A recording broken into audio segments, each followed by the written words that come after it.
Zakaj je ta festival pomemben? Zato, ker organizator poskuša predstaviti celotnemu občinstvu, kaj je sploh celota zdravja, in je povabil k sebi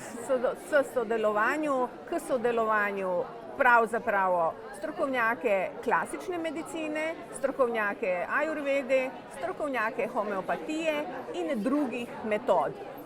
Želim poudariti, da je zame klasična medicina na prvem mestu, ampak da je veliko prostora pri različnih bolezni tudi za druge veje zdravljenja. In apeliram na občinstvo in ljudi, da v začetku vsake bolezni poskrbijo sami za svojo bolezen in da poiščejo svojega zdravnika takrat, ko ga res rabijo. Zato je ta festival zdravja tako pomemben in res predlagam vsakemu, da ga enkrat obišče.